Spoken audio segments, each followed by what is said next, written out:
Welcome to the Look Good, Move Well podcast. And welcome back to the show. It is not even 9 a.m. and we're starting to hit the record button, which is earlier than we ever do on the podcast. So I timed my coffee for 8:40. I just drank it. It should kick in here very soon. I am down to 1 8-ounce cup of caffeinated coffee a day. And since I weigh out my beans and I have particular, recipes, it's only about 15 to 20 grams of coffee. And so that is actually pretty low. I am on my way to the decaf life again. Wow. I know. What's your thinking behind that? Well, last year when I got genetic testing done, genetic testing reveals that I am a slow metabolizer of caffeine, which means that the half-life for most people is, let's say, 3 hours, right? So you drink coffee, 3 hours later, it's at 50% concentration in your blood. 3 hours after that, it's at another, it's at 25%, and then it just kind of goes off into such low levels that you don't even perceive it, and it's not going to disrupt your sleep. So maybe my half-life is like twice as long. Oh. So my caffeine just stays in my system longer, meaning I'm just a bit more sensitive. And it doesn't matter how sensitive you are, how insensitive you are, you can always really become sort of numb to, you can dampen your senses to it, and you need more. And anyway, so I was down to nothing, and then to be honest, I think it was when I first started using Transparent Lab supplements last winter. They sent me a few things to try out, and I was like, well, one of their hallmark supplements is Bulk, which is their pre-workout, and it's kind of formulated to be just this is the one supplement that you're going to take each day with your training, and it's got everything in there. It's got a lot of great stuff in it, but it also has caffeine, anywhere from 180 milligrams to one of their formulations is 275 or almost 300 milligrams, which is that's like a double venti, kind of coffee from Starbucks. It's a lot of caffeine. Anyway, I was that was not my main focus. I wasn't going to jump right into that, but I was I'll test it out. And I remember the first couple of times I used it, I had the most epic workouts, which, the pre-workout formulation that they have has a lot of good stuff for performance, but the main thing that was giving me the boost was the caffeine. I was and so it was just this slippery slope. As you know, last winter I was going aggro on the training. Yeah. I was really getting into it. I was trying a lot of new stuff. So I just sort of slowly ramped everything up, and goodness me, I found myself midsummer, this past summer when we were on the East Coast, I was not okay with how much caffeine I was having. I would get up, go have it used to be I wake up and have decaf coffee, but now I was waking up having a caffeinated coffee almost right away. I'd walk to the Starbucks, I'd get another one. On the way home, I would grab one of those C4 canned pre-workout energy deals at the store, at the gas station. At the gas station. On the way to the gym. The gas station energy drink. I mean, I was spending a lot of time in gas stations because I'm out and about. I'm not near my home. I'm picking up random things, and I would see these. I'm oh, there's a Skittles flavored fucking so it just got bad. And then when I got home from the East Coast, my anxiety was peaking. Wow. I was having a lot of anxiety about all kinds of things, and I was something's up. Something's off. So and that lasted for 2.5 months where I didn't even touch, I didn't even go to caffeine yet. And so anyway, I'm backing off. Yeah. Yeah. Do you notice a difference in your anxiety when you cut caffeine? Yeah. Yeah. Yeah. Almost immediately. Wow. So, and that's not to say I went from high anxiety to zero. I'm high to moderate high. A little less high? Yeah. Noticeably less high? Yep. Yeah. So then, anyhow. Yeah. So yeah, but you know me, I love coffee. I know. And so I'm still, I just re-upped my trade coffee subscription. Yeah. with the decaf. Yeah. Which is awesome because like you can source great decaf coffees that are like nuanced in flavors, and I can use it for espresso and pour over. So I'm doing that. Yeah. Anyway, thanks for all hanging with me on that little story. Before we transition, I have a quick coffee shout out. Yes. Lady Falcon Coffee Club. I was gifted a 3-month subscription. Woman-owned company based in San Francisco. Excellent coffees, and the owner trains with my sister-in-law, so she works out. So give them a shot. They have beautiful packaging and really great coffee. Hell yeah. Yeah. No, I'm curious. I want to look into that. Yeah, I'm going to sign up for theirs. I'm hooked. I'm not going to let this subscription end. No, yeah, that's great. Yeah.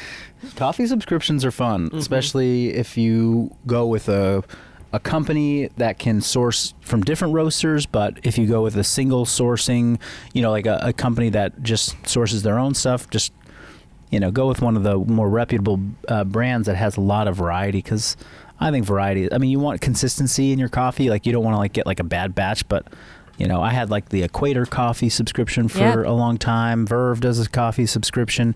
I had Blue Bottle several times. Oh, yeah. These are all like West Coast kind of Bay Area companies, and man, it's fun.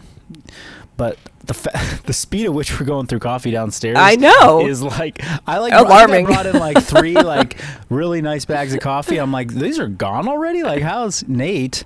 Nate, I've had like 2 like in the week. I'm like, damn. I've made 2 copies total with that spin. Yeah. Same. No, don't stress about it. I'm almost off the caffeine, so I won't even be able to use the spin. One more hand-me-downs from Marcus. Yeah. We'll be sure to link something in the show notes on how to like skip to the part of the episode where we actually talk about the topic. But come on, y'all love coffee too. Hey, you know what? Caffeine will raise your energy flux. There you go. And that's maybe a good segue. Good segue. Today we're talking energy flux. And if that's not a term you've ever heard, or it's also short form G flux, the letter G flux, which reminds me of like flux capacitor. I was going to say it sounds like a beverage you'd pick up at the gas station on the way to the gym. Totally. Damn. G flux. Wow. I think we need to make this. Just call transparent and be like, hey, you guys getting into the ready to drink market? We should. That might create some issues. G Fuel. Okay. Well, energy flux is essentially a concept, or it's just a term that refers to sort of the amount of energy that you as a human are processing in and out each day.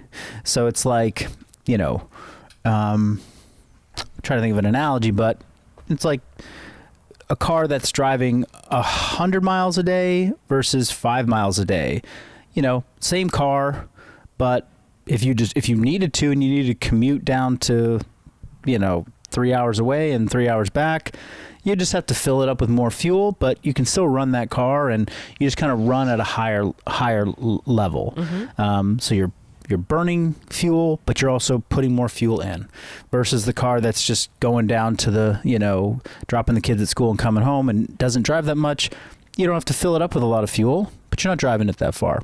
Now, the difference between the car analogy and the human body is, with a human, it's like you look at elite athletes, like in endurance sports, the Michael Phelps or the Lance Armstrong. They've talked about, and there's been articles written, it's like, how many calories does Michael Phelps consume in a day? He's like, well, he was eating like at his peak, I don't know, I've heard things as much as like 12,000 calories a day. Holy moly. Which I think was an exaggeration, but he's probably 8,000 calories a day, and he wasn't bulking. Like, that was 8,000 calories a day just to be able to do what he did every day from a performance standpoint and maintain the same body. He wasn't bulking up. He wasn't slimming down. He had the perfect body shape, and proportions for swimming. And it was just about, how can I get my performance better? Then, plenty of people who are eating 1,000 calories a day. They've really cut their calories way down, and they're not bulking or losing weight. They're just eating a low-calorie diet and not moving very much. Yep. And maybe it's a better example to just look at Michael Phelps. Like, when he was swimming, professionally and winning gold medals, he was eating 8,000 calories a day and not changing body weight. And if you look at him now, he looks pretty much the same. He's got a similar body type. He doesn't swim nearly as much. He plays a little bit more golf. He's kind of retired from his sport. Maybe he eats 3,000 calories a day and his body's not changing. So his energy flux when he was an athlete was 8,000, and his energy flux now is 3,000. So he was fluxing higher back in his competitive days, and that's true for a lot of athletes. Like, they have their competitive years and then their non-competitive retirement years. But the same can hold true for anybody. You can be a 150-pound human that maintains 150 pounds on 2,000 calories or 3,000 calories. It's just about how much energy you're expending each day, how much you're consuming. And so this is the very fundamental concept of G-Flux. Great. So I like to think about specific examples of, like, what would it look like for the person who is in a low G-Flux or, maintaining on, 1,200, 1,500 calories a day versus if they like doubled that amount of food and, moved much more. What is the actual impact specifically? Yeah. Well, let me start by just saying, like, what we're about to get into talking about is there are two approaches to we'll probably talk a lot in the context of fat loss or weight loss or body composition changes, but you have kind of routes that you can go. Do you want to be someone who moves more, eats more, and therefore is, burning more, having a higher flux? Or do you want to be somebody that's moving less, therefore eating less and burning less? And it's kind of like there's a conscious choice that you get to make. Yeah, and what are the pros and cons? I mean, precisely. Yeah. The other thing that I think is important as context to give is, I remember when we were studying with Precision Nutrition, and Precision Nutrition published a really interesting article that turned scientific literature into great visual, like a great infographic. And this literature, these papers, I don't know if it was a review of multiple papers or if it was a single study, but it was a pretty big cohort study where they looked at, a large number. The sample size was pretty large. It was basically like, hey, if we give this 100 people, if everybody in this group eats I think it was maybe like 500 or 1,000 more calories a day. Okay, no, you just give these people all 1,000 more calories a day for this long. What are the outcomes of body weight? Now, the energy in versus energy out concept would suggest that if I gave anybody 1,000 calories a day extra on what they're currently eating, then at the end of 1 week, that's 7,000 extra calories. And 1 pound of body fat is about 3,500 calories. So in theory, everybody's going to gain 2 pounds of fat a week for however many weeks the study goes on. So 2 pounds a week. Let's say they did it for 10 weeks. Okay, I'm trying to make the number simple. So 10-week study, 1,000 calories a day extra, you're going to gain 20 pounds. That's what the math says. That's what calories in, calories out, the basic formulas say. When they looked at the end of it, there were some people in the study that gained 19 pounds. There were some people that gained 16 pounds. There were some people that gained 5 pounds. And there were some people that gained like 1 or no pounds. And it was kind of like a normal distribution curve where it was like 19 was like rare and gaining no weight was rare, but gaining somewhere in the middle was kind of the norm. So why is that? How's that possible? Like, it goes against the physics of the whole thing. And the point being is that, like, when you get, and what they try and illustrate is when you get more energy, when you consume more energy, not everybody just like, it changes your behaviors. It can change your behaviors. You can go from, I was kind of eating a low calorie diet and just sort of being sedentary. And now I got some more calories in my system, and it kind of woke up some of my metabolism. I'm doing air quotes. It also woke up my energy stores, and my hormones got a little better, and I felt a little bit more energetic. I felt a little bit more active. I just inadvertently like walked more steps each day. I was fidgeting more, there's something called adaptive thermogenesis, which can happen where like now you've got more energy. Now maybe you're eating more protein. Now your muscles are more active. They're burning more food, or burning more energy. So it's just not this like linear equation. And that was when people didn't choose to do anything different. It was just like, here's more calories. Like, let's see what happens to you at the end of this thing. So are you gonna consume more, move more, burn more? Are you gonna be more in the high flux category, or are you gonna opt for the low? I'm gonna eat less, I'm gonna move less, and I'm gonna be a slow burner. You can still maintain the same way on each, and then know that if you choose to just increase your calories, it's not the research shows it's not just this one-to-one, like if I eat 500 more calories a day, I'm gonna gain a pound a week. It doesn't work like that. There's a leveling off, and this study showed that it's not universally applicable to every single person, that they're going to adapt the same way. Mm-hmm. And I'm the evidence and the research is, I would say, suggests that if you choose and opt for move more, eat more, burn more, what you end up with is you end up with much more metabolically active tissue in your body.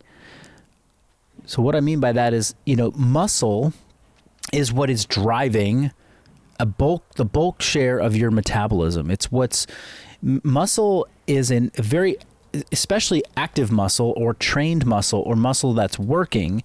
When it's fed, it is it's the place where pretty much all calories end up going to be utilized and burned.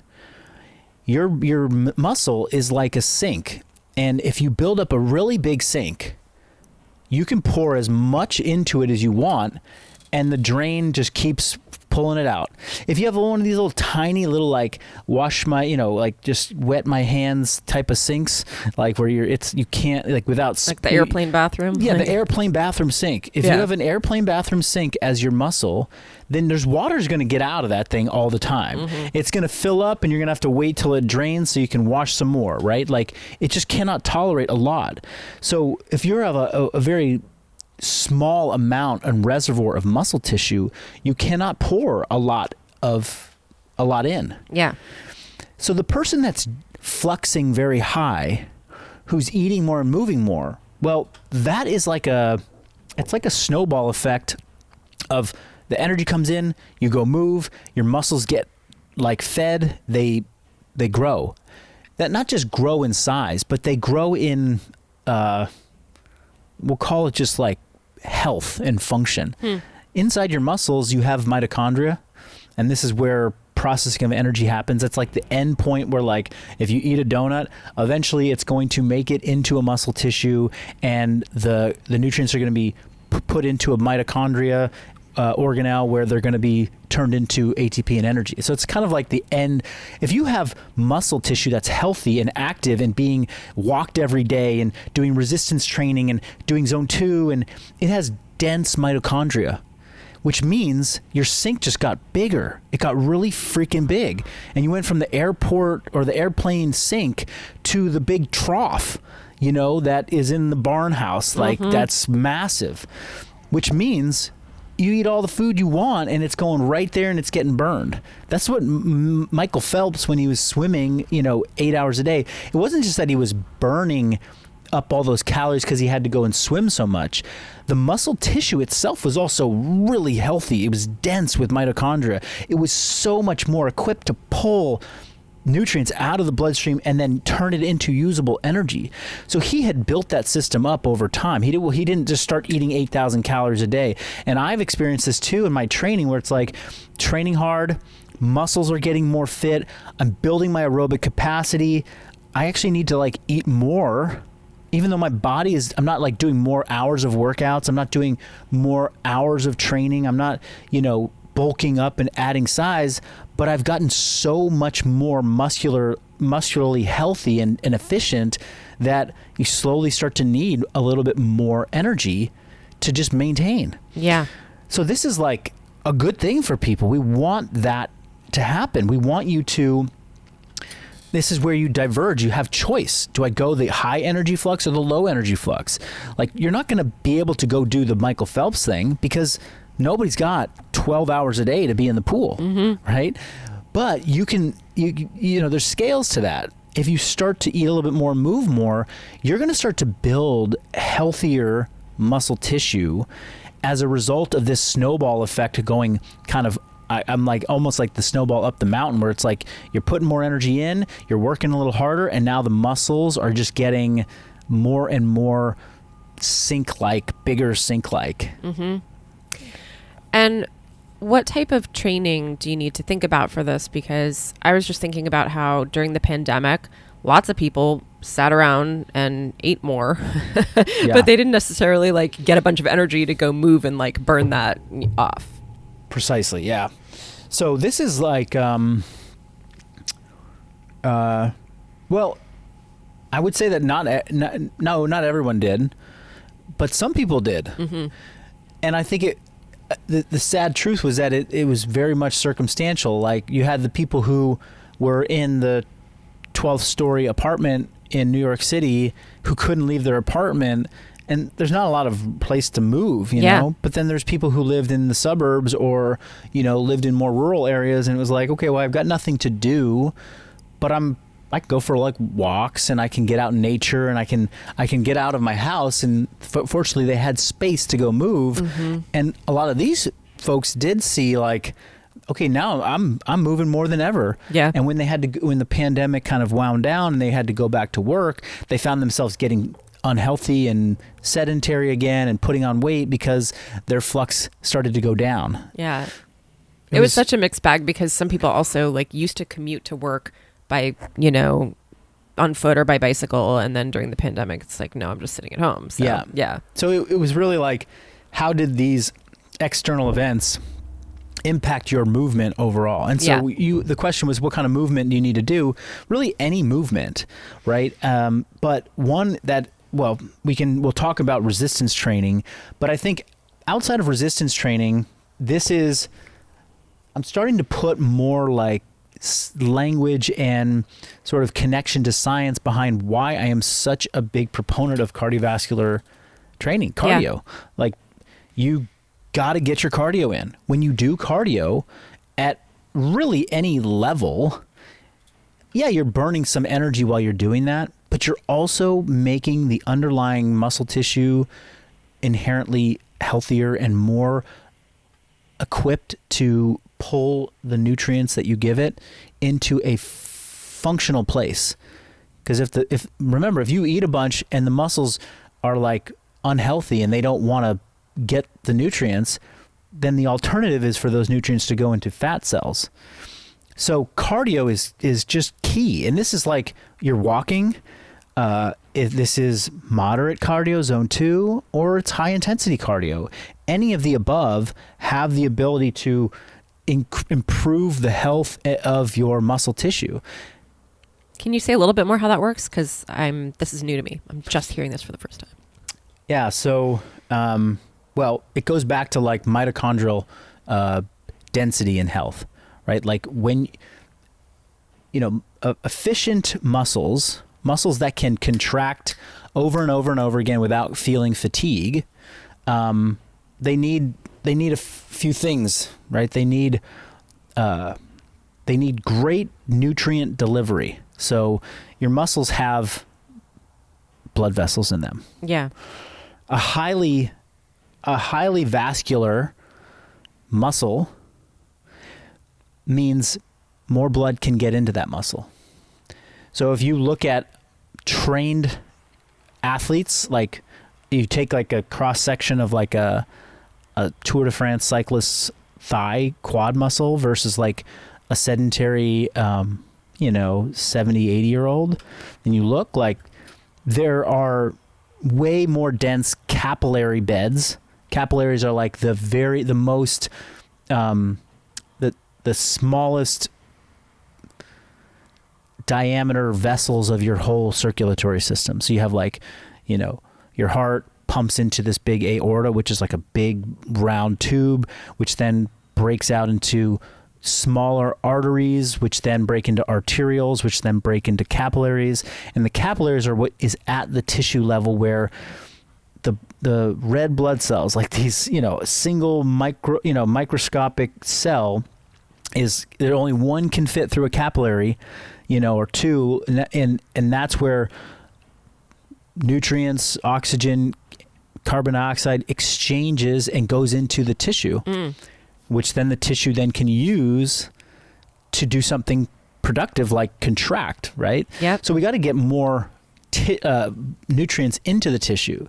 So when you train with cardiovascular training, you increase the perfusion, the ability to perfuse muscle into the tissue, which is you expand your capillary network.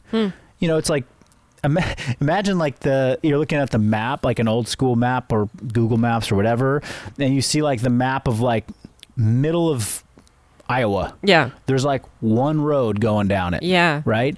Versus like, look at the map of, New York City, right? There's web of all kinds of, New York City and surrounding boroughs. Like, you don't want to have the capillary beds that look like the middle of Iowa. Yeah. You want to have the capillary beds that look like New York City, and that's like the cyclist versus like the sedentary person. Okay, that's fascinating. All right, go on. Next up, there's now you got the nutrients at the muscle. How's the muscle turn that into energy, right? Because the energy unit that we use to do something in our muscle is ATP. Yeah. To a lesser degree, creatine phosphate, but we'll just focus on ATP. ATP is the product of metabolism. Yeah. Meaning you have to take something like a carbohydrate or fat or a protein and convert that into ATP. This happens a couple ways in the cell, inside your muscle cells. Yeah. But the bulk of that conversion happens inside the mitochondria in a process called oxidative phosphorylation. The Krebs cycle, like go back to biology from high school or college. Yeah. It's like oxidative, meaning it requires oxygen, and it requires the enzymes and the protein structures that are embedded and inside of mitochondria. Okay. So when you put a stress on a system, it's going to adapt and grow. So your mitochondrial density is, let's say, 1 right now. You go do some cardio. You're trying to produce more energy to keep up with the cardio, to do the activity. You're like, oh, this is hard. People are like, I can't breathe. Well, guess what? It's not even about how much you can breathe. It's breathing is happening at a cellular level with this exchange of oxygen and oxidative phosphorylation. You're backed up in your muscle tissue because you can't even keep up with what's going on a cellular level, let alone like, oh, I'm breathing so heavily. It's like, forget your lungs. Your lungs can get you enough oxygen. Don't worry. It's just that you can't actually produce the energy. So your body's like, I'm going to make more mitochondria. And it expands. And so, the conventional teaching was that mitochondria, like, the pictures in the textbooks were always like these they look like little pills, with these little squiggly lines in them. Yeah. It's like, well, in reality, they're not just like isolated little jelly beans inside your cells. It's this vast network of like, a big web of mitochondria. So you want to like take this mitochondria that was like a density of 1 and turn it into a density of 2. Now you can do more cardiovascular work. Yeah. You can process more nutrients and turn it into usable energy. And so the cyclist not only has the capillary bed of New York City, but has this web of mitochondria that look like, this crazy, I'm thinking like, I'm thinking of like the coral reef, just this web of all kinds of amazing, sea life. It's like, it's this web of mitochondria versus the sedentary 70-year-old who's got these, it's got this little dinky thing. A little sprinkling. Yeah, a little sprinkling of mitochondria, right? So that's happening. And then beyond that, it's like, okay, then the actual muscle tissue, right? So you got to get the nutrients there through capillary beds. Yeah. You got to turn that nutrient into ATP. And then the muscle cells or the muscle fibers have to use the ATP to contract. So are the muscles, are there more fibers? Are those fibers thicker? Do those fibers have more of the attachments between them that allow you to contract? Like, the quality of the actual muscle tissue also grows. So you have all of these things that can change that I would call improve the health of your muscle tissue. And as you just heard, like, some of that is not even about getting bigger muscles. Yeah. Some of it's just about how the muscle functions. Yeah. And so cardio training and steady state movement massively improves that. Okay. Which then makes you, and I'm thinking back to like, voiceovers that we've done on some short form content where it was like, I do cardio because this is why I'm pro cardio, because it helps me process nutrients better. Right. So that's like a one-liner for this last 10 minutes of this discussion. It's like, well, now you can see it's really complex. Like, there's a lot going on there, but at the very end of the day, what the cardio is doing is allowing you to be able to produce more work, functional work out there in the world, but it's allowing you to process nutrients better. It's allowing you to take food in, have healthier muscle tissue, quality muscle tissue that can then be a bigger sink for the food you eat. Yeah. And then, we haven't even touched on the sort of psychological differences between going high energy flux and low energy flux. Yes. But, I'm going to eat less, move less, burn less is a very challenging psychological pursuit and long-term approach to weight loss or even weight management. It is sort of like, I don't know, I've always felt like I've maintained my weight in both ways. When I'm just like kind of eating the bare minimum and moving the bare minimum, I just don't feel my life doesn't feel as rich. It feels kind of slow and a little less engaged, and that's not how I want to live. I think for people that are approaching fat loss and weight loss, if they just go the low energy flux route, this has a much shorter time span that they can sustain it and be consistent with it. Yeah. So I think when we were setting up to talk about this, I said, you have a choice. You can be like, I got to get into a 500 calorie deficit to lose weight. So you could just change nothing about your movement and just cut 500 calories out a day. Yep. This is then, over time, going to lead to a lower G-flux state because you've reduced your calories, your body's going to start losing weight, but you're going to start to slowly adapt your metabolism down and burn less, and then you're going to start to feel like I don't want to move as much, and it's kind of this slow game to like the bottom. Versus somebody who says, you know what, I got to get into a 500 calorie deficit, so I'm going to add in a 30-minute walk every day, which is going to burn 250 calories. And I'm going to just drop my calories by 250. So now the net is they've added 250 calories of energy out. They've increased their G-flux. And they didn't have to drop their calories as significantly. Yeah. And then there's somebody who could just be like, I'm just going to do 500 calories more of movement every day, and I'm not going to change my diet at all. Which is the place a lot of people are in right now, which is like, hey, you're not doing any exercise or you're not moving that much.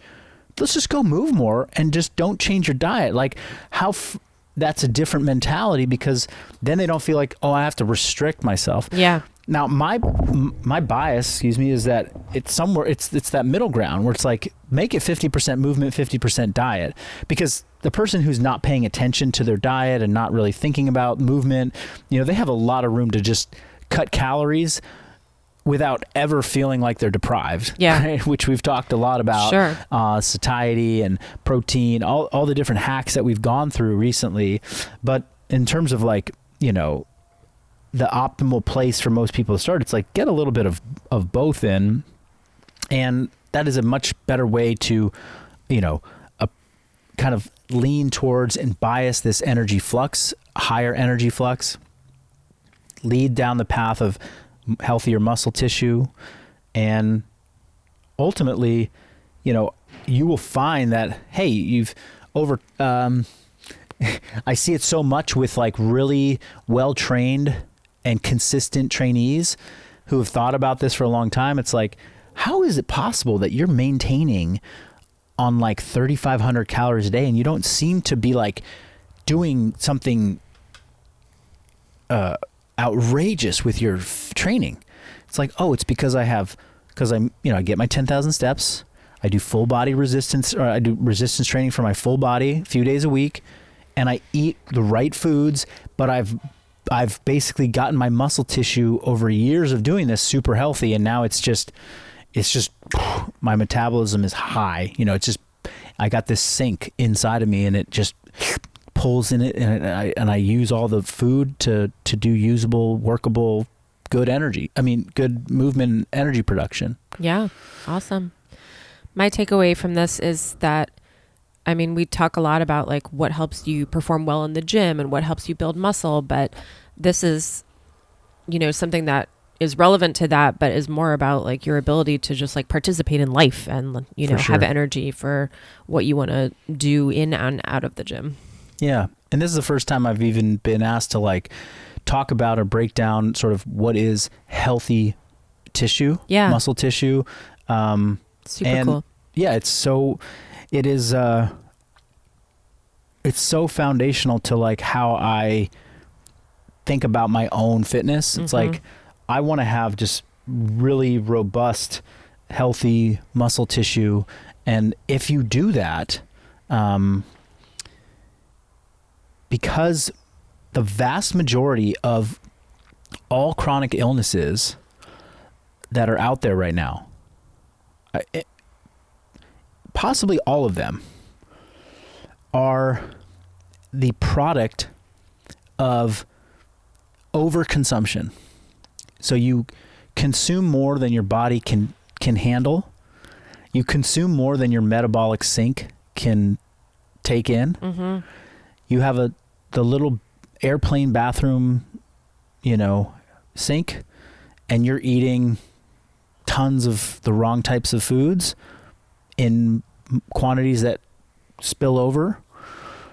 That spillover is what leads to fat storage in parts of your body that are problematic, like your liver and your visceral organs, leads to insulin resistance, diabetes. It leads to heart disease.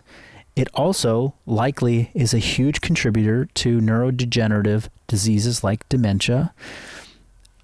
So these are like the big killers. Yeah. And and even not the big killers, but they're the big contributors to lower quality of life in earlier years. So the muscle tissue is the thing that is the link to get all of these diseases, because if there's a place for the macros and the calories to go to die, which is your muscle, then you don't have the spillover, which is what then leads to all the other stuff. Yeah. And this is like the thesis of the book Forever Strong by Gabrielle Lyons, Dr. Gabrielle Lyons.